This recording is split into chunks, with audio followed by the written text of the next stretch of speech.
Welcome back to Sunrise. It is 6:15. Yesterday here on Sunrise, I told you about a growing trend among the so-called Boomerang generation. 24 to 35-year-olds forced to move back home with a parent or relative just to make ends meet. Well, it is happening more often because of the economy. It's not just happening to that age group.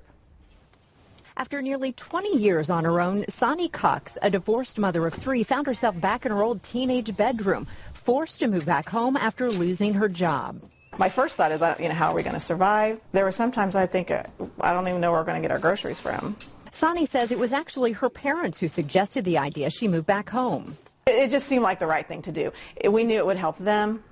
It would obviously solve our problem, And so we got a storage, packed up my whole household, put it in storage, and just brought what we needed.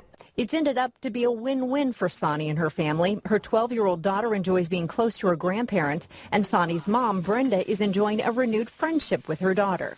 Now I feel like not only do I have a daughter back, but she's like a friend, We can share things, and I could trust her.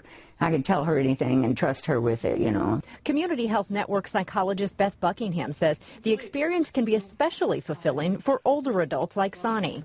I think it's a chance for families to process and develop healthier relationships and more meaningful relationships.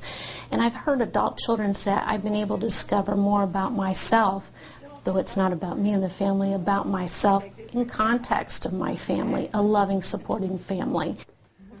But for the younger adult forced to move back home, it's not always ideal or so cool. Or what about how the parent feels forced to clean out their things to make way for a child to move back home? Tomorrow on Sunrise, why the 20-something crowd is really finding it tough to live on their own right now in this economy. We also want to hear from you. If you are a Boomerang kid or if you're a parent and had a child move back home, go to WTHR.com, click on Hot Topics, take our survey. We'll share some of the results with you throughout the week here on Sunrise. It's amazing how common this is right now.